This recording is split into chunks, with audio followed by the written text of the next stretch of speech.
मैं हूं आपके साथ शिप्रा झा और आप देख रहे हैं देश का पहला समझाने वाला बुलेटिन। खबर तो समझिए, इस आधे घंटे में हम आपको सिर्फ खबर ही नहीं दिखाएंगे बल्कि उन खबरों के मायने और पेचीदगी भी आपको समझाएंगे। लेकिन आइए उससे पहले जल्दी से जान लेते हैं आज की वो 5 बड़ी खबरें जिनके मायने हम आपको आधे घंटे में समझाने वाले हैं। कौन कौन सी खबर रहने वाली है? सबसे पहली खबर होगी गुरुजी की जवाबदेही को हम आपको समझाएंगे क्योंकि एक वीडियो सामने आया है। दूसरी खबर होगी मोहर्रम पर कौन बिगाड़ रहा है माहौल, क्योंकि मोहर्रम को लेकर कई सारे तोड़फोड़ की खबरें सामने आई। तीसरी खबर होगी प्रशांत किशोर का मुस्लिम वोटरों को क्या है मैसेज और इसके मायने क्या है ये भी आपको बताएंगे। चौथी खबर होगी झारखंड में बीजेपी नेताओं के दौरे को आपको समझाएंगे क्योंकि बीजेपी तैयारी में जुट चुकी है। पांचवी खबर बिहार में बारिश की परेशानी को आपको समझाएंगे क्योंकि बिहार में कई सारे इलाके में लगातार हो रही बारिश की वजह से संकट पैदा हो गया है। लोग जो है काफी परेशानियों का सामना करते हुए नजर आ रहे हैं। लेकिन शुरुआत सबसे पहले बड़ी खबर के साथ। बिहार के सरकारी स्कूलों के शिक्षकों की सालों पुरानी मांग पूरी होने जा रही है। उनका तबादला अब उनके जिले या उनकी इच्छा के अनुसार करने के लिए सरकार एक नई नीति लेकर आ रही है। ऐसे में शिक्षकों में खुशी है तो दूसरी ओर ये सवाल भी कायम है कि तबादले के बाद क्या बिहार के गुरुजी बच्चों पर पहले से ज्यादा ध्यान देंगे? क्या वे अपनी जिम्मेदारी समझते हुए बिहार के भविष्य को संवारने में गंभीरता दिखाएंगे? खुशी हुई है, जो हम लोग का मानसिक तनाव था वो बहुत सुन के खुशी हुई। जो सरकार हम लोग के पक्ष में कर रही है। अब जो है ये सरकार हम लोग पहल कर रही है तो हम लोग मानसिक रूप से बेफिक्र हैं। बिहार सरकार शिक्षकों की एक एक कर सभी मांगे मानती जा रही है। यहाँ तक कि ऐच्छिक तबादले की मांग भी मान ली गई है, जिससे गुरुजी लोग बहुत खुश हैं। सुन के बहुत खुशी हुई है, जो हम लोग का मानसिक तनाव था वो बहुत सुन के खुशी हुई। जो सरकार हम लोग के पक्ष में कर रही है। अब जो है ये सरकार हम लोग पहल कर रही है तो हम लोग मानसिक रूप से बेफिक्र हैं। अब मानसिक तनाव नहीं है। सरकार ने शिक्षकों की बात मान ली, लेकिन बिहार में अब भी गुणवत्तापूर्ण शिक्षा को लेकर सवाल उठ रहे हैं। सवाल है कि क्या गुरुजी लोग अब पूरी जिम्मेदारी और ईमानदारी से पढ़ाएंगे? इन सवालों पर शिक्षक संघ के नेताओं का दावा है कि शिक्षक अपनी जिम्मेदारी पूरी ईमानदारी से निभा रहे हैं, लेकिन सरकार की ओर से स्कूलों को और अधिक संसाधन उपलब्ध कराने की जरूरत है। मैं बिहार के तमाम पदाधिकारियों से कहना चाहता हूं कि आप किसी भी विद्यालय के कभी भी समय औचक निरीक्षण कर सकते हैं। हर विद्यालय 9 बजे से लेकर 4:30 बजे तक चल रहा है, रूटीन के अनुसार चल रहा है। सरकार ने शिक्षकों के लिए सुविधा का द्वार खोल दिया है, लेकिन वो पढ़ाने के लिए न कि मनमर्जी करने के लिए है। अगर अब भी किसी शिक्षक ने बच्चों को पढ़ाने में अपना 100% नहीं दिया तो उसे 11 नवंबर 2022 को दिया गया मुख्यमंत्री नीतीश कुमार का ये बयान जरूर सुन लेना चाहिए, जिसमें मुख्यमंत्री ने बिहार के शिक्षकों से खूब मन लगाकर पढ़ाने की अपील की थी। उन्होंने चेतावनी भी दी थी कि जो शिक्षक स्कूल में नहीं पढ़ाएंगे उन्हें निकाल दिया जाएगा और जो अच्छे से पढ़ाएंगे उनको और भी ज्यादा सुविधा दी जाएगी। वो भी हमने कह दिया कि जरा देख लीजिए, जो अगर नहीं स्कूल में पढ़ाते हैं निकलवा दीजिए, उनको छोड़िए नहीं। और जब अगर पढ़ा देंगे तो उनको और ज्यादा दीजिए पैसा ताकि खूब पढ़े। बिहार सरकार सरकारी शिक्षा व्यवस्था को बेहतर करने के लिए हर वो कोशिश कर रही है जो जरूरी है। जरूरत है तो बस अब गुरुजी लोगों को ध्यान देने की। न्यूज़ 18 के लिए पटना से अमित कुमार के साथ ब्यूरो रिपोर्ट। हम आपको इस खबर के मायने समझाएं उसके पहले ये जानना बहुत जरूरी है कि हाल के कुछ दिनों में सरकार ने शिक्षा व्यवस्था को सुधारने के लिए क्या क्या कदम उठाए हैं। अगर हम शुरुआत से बात करें तो बिहार के युवाओं के करियर और बच्चों के भविष्य को लेकर नीतीश कुमार की सरकार बेहद गंभीर है और यही वजह है कि सरकार एक एक करके शिक्षकों की मांग पूरी करती जा रही है। पहले नियोजित से सरकारी कर्मचारी बनाने का वादा पूरा किया गया, फिर काम का बोझ कम करने के लिए बड़े पैमाने पर शिक्षकों की बहाली की गई और अब ऐच्छिक तबादले की उनकी मांग भी पूरी करने जा रही है। यही नहीं, सरकारी स्कूलों तक बच्चों को लाने के लिए सरकार की तरफ से कई सारी योजनाएं भी चलाई गई। मिड डे मील के बाद साइकिल योजना चलाई गई, छात्रवृत्ति से पोशाक योजना तक अभी चल रही है, ताकि बच्चे सरकारी स्कूल तक पहुंचें। और इन योजनाओं के जरिए बच्चों को सरकार स्कूल तक लेकर आ गई है। सरकार अपना काम कर रही है, लेकिन इसके साथ ही शिक्षकों की भी बहुत कुछ जवाबदेही है। तो गुरुजी की जवाबदेही को अब आप समझिए।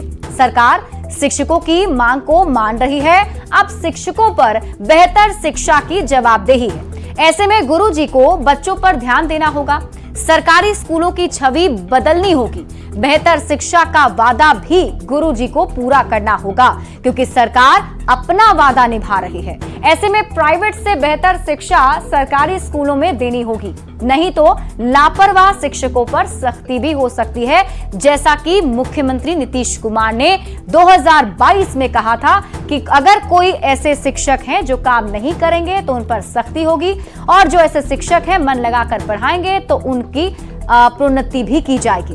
बढ़ते हैं आगे और अब बात अगली खबर की करेंगे। मुहर्रम पर मातमी जुलूस के दौरान कई जगह से माहौल बिगाड़ने की खबर आई। समस्तीपुर में मुहर्रम जुलूस के दौरान कार सवार परिवार पर हमला कर दिया गया, तो रांची में मुहर्रम के चंदे के लिए मारपीट की गई, और इसके साथ ही नवादा में मुहर्रम के जुलूस के दौरान फिलिस्तीन का झंडा लहराने का वीडियो वायरल हुआ, तो कैमूर में फिलिस्तीन के झंडे और शर्ट की छपाई की सूचना पर पुलिस ने कई प्रिंटिंग प्रेस और दुकानों में छापेमारी की।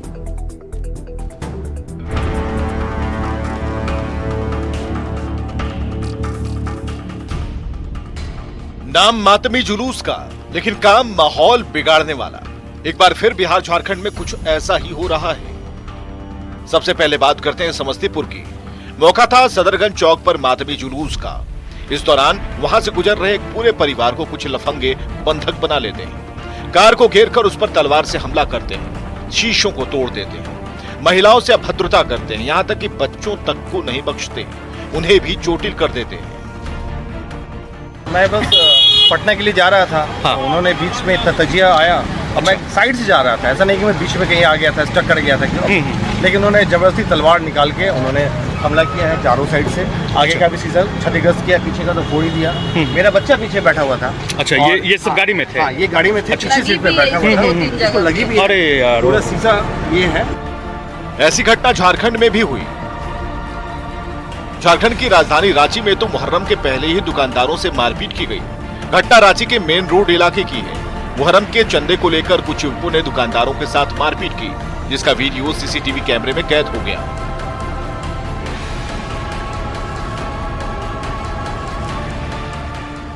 रड लेके कौन चंदा मांगने आता है?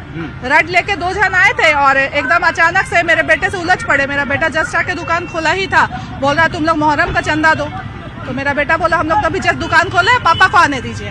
तो बस उसी में गाली गलौज करने लगा। मेरे हस्बैंड को भी फोन में बहुत गाली गलौज किया। अब जरा एक वायरल वीडियो भी देखिए। ये वीडियो नवादा के धमौल थाना क्षेत्र के धमाल बाजार का बताया जा रहा है।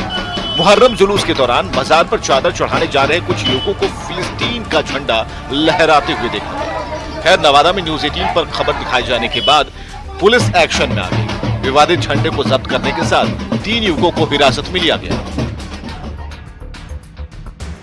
नवादा की तरह पुलिस को भी कैमूर में भी फिलिस्तीन के झंडे से जुड़ी सूचना मिली थी। पुलिस को पता चला कि कुछ प्रिंटिंग प्रेस में फिलिस्तीन के झंडे और शर्ट की छपाई हो रही है, जिसके बाद पुलिस ने कई प्रिंटिंग प्रेस और दुकानों में छापेमारी की। हालांकि छापेमारी में कुछ आपत्तिजनक नहीं मिला। ये कोई एक साल की कहानी नहीं है। मुहर्रम के पहले कई सालों से इस तरह की घटनाएं हो रही हैं। सवाल है कि मुहर्रम पर कौन बिगाड़ रहा है माहौल? न्यूज 18 के लिए समस्तीपुर से मुकेश, रांची से ओम प्रकाश, नवादा से अनिल विशाल और कैमूर से अनुभव के साथ ब्यूरो रिपोर्ट। और अब आप जानिए कि आखिर क्यों मनाया जाता है मुहर्रम का पर्व। इस्लामिक कैलेंडर के मुताबिक मुहर्रम इस्लाम धर्म का पहला महीना होता है, यानी कि मुहर्रम इस्लाम के नए साल का हिजरी सन का शुरुआती महीना है। मुहर्रम गम और मातम का महीना है, जिसे इस्लाम के धर्म को मनाने वाले लोग मनाते हैं। मुहर्रम बकरीद के पर्व के 20 दिनों के बाद मनाया जाता है। इस्लाम धर्म के लोगों के लिए ये महीना बहुत ही अहम माना जाता है, क्योंकि इसी महीने में हजरत इमाम हुसैन की शहादत हुई थी। हजरत इमाम हुसैन इस्लाम धर्म के संस्थापक हजरत मोहम्मद साहब के छोटे नवासे थे। करबला की जंग में वो अपने बेटे, घरवाले और अन्य साथियों के साथ शहीद हो गए थे और उनकी ही शहादत की याद में मुहर्रम के महीने के 10वें दिन को लोग मातम के तौर पर मनाते हैं, जिसे आशुरा भी कहा जाता है। अब आप जानिए कि आखिर कैसे मनाया जाता है मुहर्रम का पर्व। तो मुहर्रम के 10वें दिन यानी कि आशुरा के दिन ताजियादारी की जाती है। इमाम हुसैन की इराक में दरगाह है जिसकी हूबहू नकल कर ताजिया बनाई जाती है। मुहर्रम का चांद निकलने की पहली तारीख को ताजिया रखी जाती है और इस दिन लोग इमाम हुसैन की शहादत की याद में ताजिया और जुलूस निकालते हैं। हालांकि ताजिया निकालने की परंपरा सिर्फ शिया समुदाय में ही होती है। अब सवाल है कि मुहर्रम के जुलूस के दौरान माहौल क्यों बिगड़ जाता है। तो मुहर्रम के जुलूस के दौरान काफी भीड़ जुटती है। जुलूस के दौरान धार्मिक नारेबाजी होती है और इस दौरान कुछ लफंगे माहौल बिगाड़ने की फिराक में लगे रहते हैं, जिनका उन रास्तों से जाने वालों से टकराव होता है और उसके बाद माहौल बिगड़ जाता है। हालांकि इस बार प्रशासन की टीम पहले से तैयारी में जुटी हुई है। शांतिपूर्वक तरीके से मुहर्रम मनाया जाए, इसकी अपील की जा रही है। बढ़ते हैं आगे और अब बात अगली खबर की करते हैं। जन सुराज के संयोजक प्रशांत किशोर ने आरजेडी पर निशाना साधा है। प्रशांत किशोर ने मुसलमानों से कहा है कि अपने बच्चों के बेहतर भविष्य के लिए वोट कीजिए। मुसलमानों को राजनीतिक बंधुआ मजदूरी से अब निकलना होगा। मन में राजनीतिक बंधुआ मजदूरी घुसा दिया गया है। आपको ये बता दिया गया है कि आपको किसी न किसी के पीछे ही चलना है। पीके के नाम से चर्चित प्रशांत किशोर को पूरा देश एक सफल चुनावी रणनीतिकार के रूप में जानता है। अपनी चुनावी रणनीति का देश भर में लोहा मनवा चुके प्रशांत किशोर बिहार में खुद के लिए राजनीतिक जमीन तलाश रहे हैं। जन सुराज अभियान के जरिए लोगों तक पहुंचने की कोशिश में लगे प्रशांत किशोर जमीन से जुड़े मुद्दे उठा रहे हैं और राजनीतिक दलों पर जमकर निशाना भी साध रहे हैं। पीके ने एक बड़ा हमला किया है लालू प्रसाद की पार्टी आरजेडी पर। प्रशांत किशोर ने मुसलमानों को राजनीतिक बंधुआ मजदूरी से निकलने की नसीहत दी और कहा कि मुसलमानों को अपनी रहनुमाई खुद करनी होगी। प्रशांत किशोर ने आरजेडी पर निशाना साधते हुए कहा कि लालटेन में किरासन तेल बनकर जल आप रहे हैं और रोशनी कहीं और हो रही है। अपने बच्चों के बेहतर भविष्य के लिए वोट कीजिए। प्रशांत किशोर ने ये बातें पटना के हज भवन में हुए बिहार का सियासी मंजरनामा और मुसलमान कार्यक्रम में कही। आप मेरे भाई किरासन तेल है, आप किरासन तेल है, बुरा नहीं मानिएगा। जल आप रहे हैं, रोशनी कहीं और हो रही है। प्रशांत किशोर के हमले से आरजेडी के नेता लाल हो गए हैं। आरजेडी प्रवक्ता एजाज अहमद ने प्रशांत किशोर पर पलटवार किया और बिना नाम लिए प्रशांत किशोर पर बीजेपी के लिए काम करने का आरोप भी लगा दिया। जो भी बातें कह रहे हैं वो कहीं ना कहीं उस पार्टी के हिसाब से बातें कर रहे हैं जिस पार्टी के लिए उन्होंने लोकसभा चुनाव में बैटिंग करने का काम किया था। कई दलों के लिए चुनावी रणनीति बना चुके प्रशांत किशोर बिहार में खुद के लिए जमीन तलाश रहे हैं। ऐसे में मुसलमानों के बहाने आरजेडी पर निशाना साधकर उन्होंने सियासी माहौल को बेहद गर्मा दिया है। वैसे उनकी कही गई बातों को लोग कैसे देखते हैं, ये आने वाला वक्त ही बताएगा। न्यूज़ 18 के लिए पटना से आनंद अमृतराज के साथ ब्यूरो रिपोर्ट। और अब आप प्रशांत किशोर का मुस्लिम वोटर को मैसेज समझिए। देश में बीजेपी को मुस्लिम विरोधी बताया जाता है। खुद को धर्मनिरपेक्ष कहने वाले दल मुसलमानों को बीजेपी का डर दिखाते हैं और डर दिखाकर मुसलमानों को वोट बैंक की तरह इस्तेमाल करते हैं। हालात यह है कि मुसलमानों का झुकाव भी तथाकथित ऐसे ही धर्मनिरपेक्ष दलों की ओर है। जैसे यूपी में मुस्लिम मतदाताओं का रुझान ज्यादातर समाजवादी पार्टी की तरफ रहता है, वैसे ही बिहार में मुस्लिम समुदाय का झुकाव आरजेडी की तरफ रहा है। सवाल है कि मुसलमानों के इतने रहनुमा हैं, फिर मुसलमानों की स्थिति खराब क्यों है? प्रशांत किशोर ने इसी बात की ओर इशारा किया है। प्रशांत किशोर का कहना है कि मुसलमानों को राजनीतिक बंधुआ मजदूरी से निकलना होगा। मुसलमानों को अपनी रहनुमाई खुद करनी पड़ेगी। बढ़ते हैं आगे और अब बात कर लेते हैं अगली खबर की। झारखंड विधानसभा चुनाव को लेकर राजनीतिक दलों ने अपनी कमर कस ली है। बीजेपी ने चुनाव को लेकर एड़ी चोटी का जोर लगा दिया है। विधानसभा चुनाव प्रभारी का लगातार दौरा जारी है, तो इंडिया गठबंधन ने भी ताल ठोक दिया है।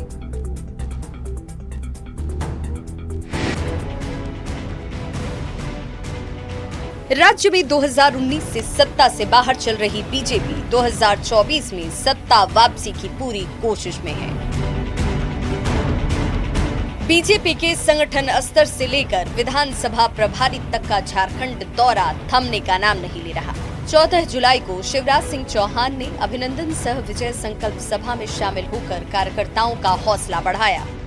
अब 16 जुलाई को बीजेपी विधानसभा सह प्रभारी हेमंत विश्व शर्मा तोरपा और खूंटी का दौरा करेंगे। जो वर्तमान सरकार है, जो कांग्रेस और राजद के सहयोग से चल रही है, इस सरकार के कुशासन से मुक्ति के लिए हमारे कार्यकर्ता दिन रात पसीना बहा रहे हैं और मनोबल बढ़ाने का काम हमारे चुनाव प्रभारी आदरणीय शिवराज सिंह चौहान और सह प्रभारी आदरणीय हेमंत विश्व शर्मा जी दोनों कर रहे हैं। बीजेपी का लक्ष्य सभी 81 विधानसभा क्षेत्रों में कार्यक्रमों कर चुनाव से पहले बूथ लेवल से लेकर प्रदेश तक पार्टी को एक सूत्र में जोड़ना है। वहीं बीजेपी के तमाम कार्यक्रमों पर जेएमएम की भी पैनी नजर है। कार्यक्षमता दिखाई दे रहा है। हमारे वरिष्ठ नेता, चाहे शिवराज सिंह चौहान हो, चाहे हेमंत विश्व शर्मा हो, बाबूलाल मरांडी हो, अर्जुन मुंडा हो, सभी नेता कार्यकर्ताओं के बीच जाकर उनसे बातचीत करना, संवाद स्थापित करना, उनके परिश्रम को सम्मान देना। और जब जनता ही इनके साथ नहीं है तो कार्यकर्ता क्या कर लेंगे। आज इतनी कवायद, इतनी मेहनत, इतना परिश्रम जो इन लोगों को करना पड़ रहा है।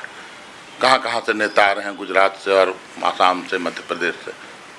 जनता उनसे पूछ रही है, जनता के बीच जाने में कतरा रहे हैं। जनता उनसे पूछ रही है कि सरना धर्म कोड क्या हुआ भाई साहब। भाई साहब के मुंह में तो दही जमी हुई है। अब देखने वाली बात होगी कि साल के 365 दिन चुनावी मोड में रहने वाली बीजेपी अपने कार्यकर्ताओं के जरिए महागठबंधन को रोकने में कितना कामयाब होती है। रांची से न्यूज़ 18 संवाददाता संजय कुमार सिन्हा की रिपोर्ट।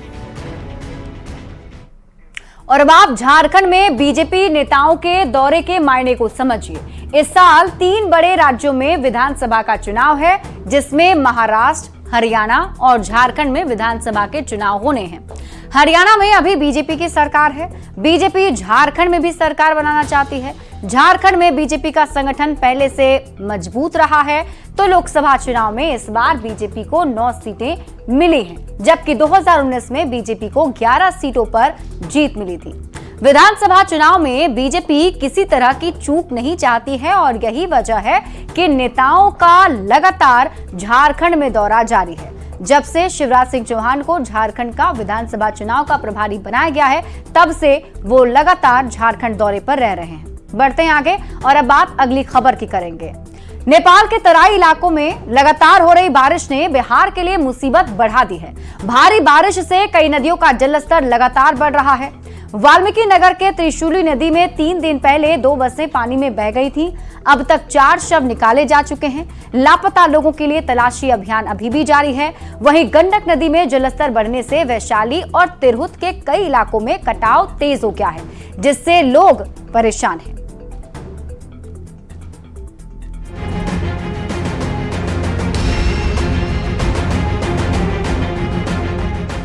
नेपाल के तराई इलाकों में लगातार हो रही बारिश के चलते वाल्मीकि नगर में गंडक का जलस्तर भले ही कम हो गया है, लेकिन पिछले दिनों जलस्तर बढ़ने और पानी के तेज बहाव के चलते तिरहुत तटबंध पर दबाव बढ़ने से कई इलाकों के खेतों में पानी भर गया है। निचले इलाकों में पानी भरने से वैशाली के लालगंज के वसंता घाट पर प्रशासन लगातार नजर रखे हुए है।